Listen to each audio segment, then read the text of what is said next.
Hey, this is Evans at motorcycle.com, and Tom Roderick and I are here in wonderful Oatman, Arizona, walking smack dab down the middle of Route 66 on two of the American gunslingers of the modern age. We've got the Harley Davidson Road Glide 2020 model with the 114 cubic inch engine, and we've got the new kid on the block, the Indian Challenger, complete with its liquid cooled 108 cubic inch engine. And we've got a donkey in the middle of the road, a burro. Maybe he'll say something. Hello Speak, there. donkey. Speak. Here. Come on, into the Hi. mic. In the mic. Hello. It's not gonna happen. Dude, you're on camera, pal. This is your moment. We are doing what you should do with these bikes. We're hitting the road, riding down Highway 66, and having lots of fun. What do you think about the bike so far, Tom? Well, we've done enough mileage at this point getting to Oatman that I think we've formed some pretty credible opinions about these two motorcycles. No one's going to come out of this dead, but we are going to have a winner and a loser for sure. I think so. So what we're gonna do is we are gonna have a modern day gunfight with these two gunslinger motorcycles.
I can't think of a better thing to be doing in this time of year than riding a couple of these baggers here in western Arizona. The biggest feature about the Indian Challenger has got to be the engine. What do you think about the comparison between the new kid and the old guard? It's, I guess, funny you should ask it that way, Evans. And, I think in the columns underneath this, you're going to see the "no duh, Tom" comment over and over again. But the Harley, it feels like a motorcycle that has been upgraded over its decades of existence. And the Indian feels like a clean slate motorcycle that was produced to bring competition to the Harley, but in a more modern fashion. We'll get into the details, I guess, as we stumble through this review. But no, I agree with you completely. The Harley is your classic Harley performance. Yeah, it's 114 cubic inches, so it's the biggest you can get in a non-CVO, off the rack. But despite having the larger displacement, when it comes to roll-on power, say on the freeway, we did side-by-side top gear, 55 miles per hour yesterday, and the Indian just walks away from the Harley. And as it gets up in the RPM range, it accelerates even more so. And I think that calls out the different ways in which these two bikes can be ridden. Both of them have a lot of bottom end torque, but the Indian likes to rev out. And so if you've come from a more sporting motorcycle and you're used to spinning a bike up into the higher RPM, you're gonna get a lot more out of it. There's something to be said about the characteristics of the two engines and the way they go about their business. You're right, when I jumped on the Indian, I immediately noticed that it's a more busy engine. Even though the Harley is a shorter stroke engine, he travels normally about 500 RPM lower, depending on your gear.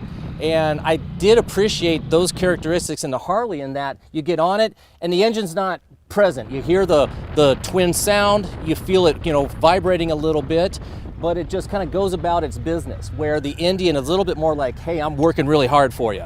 Yeah, I think you're right. I think that someone that comes from the V-twin world would probably be more comfortable on the Harley just because it has that traditional feel, where somebody that's coming from a multi-cylinder bike might not be bothered by that a little bit more frenetic nature of the motor. And they would be more used to wringing the engine out to the upper RPM range when they really wanted to accelerate. And it's one of those things we experienced because we're riding them back to back. Yeah, If you exactly. bought this bike or had this bike or just bought this one and rode it, you wouldn't really know the difference too much No, between not the at all. two. And you'd be happy with the performance of the engine or the way it acts. But yeah, I mean, having the chance to ride them back to back, I did just like the way the Harley operates in the background a little bit more over the Indian. But when it came to power and performance, especially in the twisties, the Indian gets the thumbs up. I like the Indian all around. It's got the low end torque to especially on this tight winding road with first and second gear corners, to really lug the engine down and pull out of the corners. But I like being able to rev an engine out. There's something about spinning it up higher than just say 5,000 RPMs. So I'm in favor of the Indian in that regard. But there's some other places where I think the Indian really set out to challenge the Harley also, like in the suspension department. Well, I don't think it challenged it. I think it definitely beat it in the suspension department. That was kind of a soft lob to you. Like that. Yeah, in this instance, the Indian is more than a challenger. It dominates the Harley. Even though the Harley has a nifty, easily adjustable preload, the Indian suspension, because it has additional travel, and it looks like they put a little more money into it. Well, it has the inverted front fork as well. The inverted front fork, yeah. The Indian suspension just feels more balanced, whereas the Harley's shock feels a little stiffer all around and a little more abrupt at all times. The Indian, it feels plush and firm at the same time. It's able to absorb the harsh hits, but it keeps the chassis stable. And when you're going over bumps, the front and rear end react consistently together, whereas with the Harley, they seem to be independent of each other and not in a good way.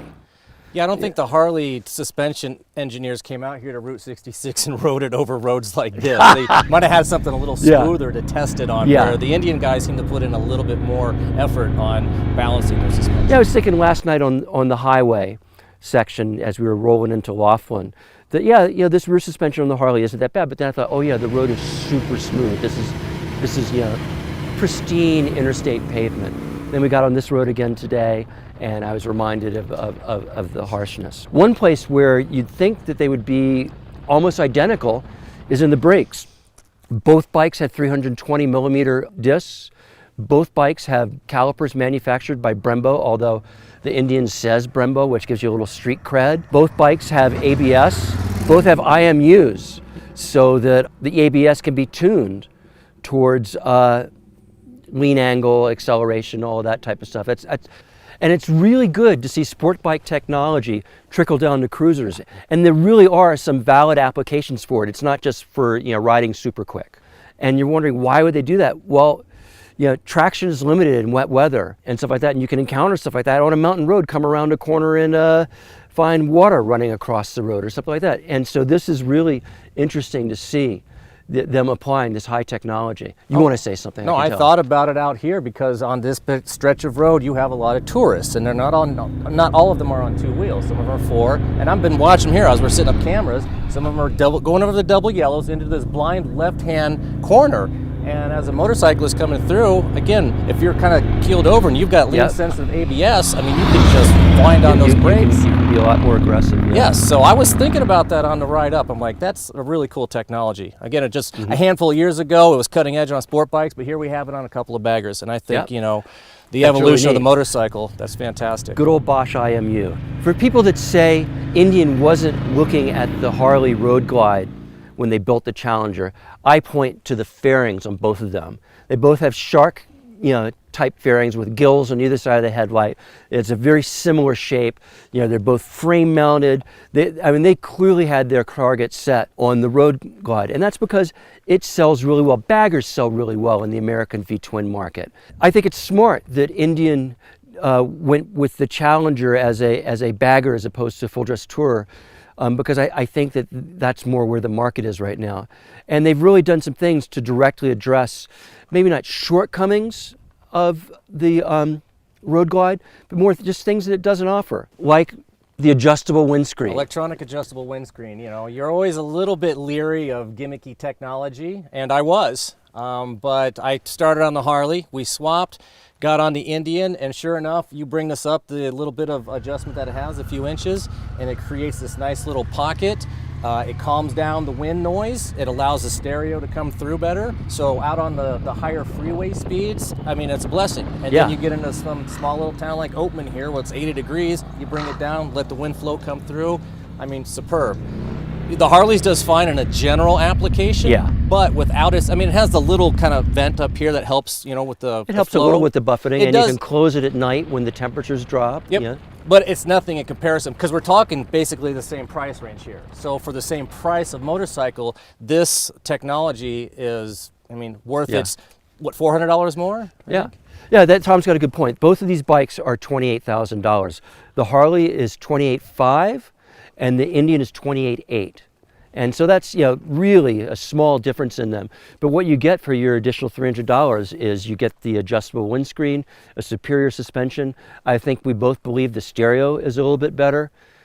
It goes to 11. I have to say I prefer the view screen on the Harley's infotainment system, but the layout and the information that the Indian one provides is much more detailed. I was going to say, I might disagree with you there. I'm not sure about the layout. I like the Indian, and it's got a bunch of superfluous information though too, that kind of like if you're bored on a desert highway in the middle of the night, you can see the elevation you've been to and stuff like that, and kind of flip through the little different, you know, screens that it has. But I do like the interface better as far as working the controls, or if you have to reach over and touch the screen or something like that. It was a little bit more intuitive than the Harley. I got up to speed on it better.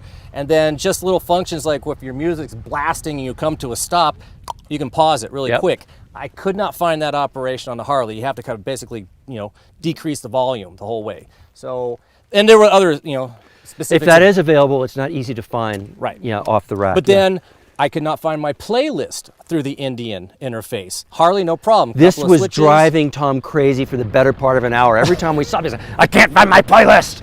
I could find songs, artists, and albums, but I couldn't find a playlist. So yeah, a little bit frustrating. Another premium feature that the Indian has is the electronically locking bags, which is kind of nice.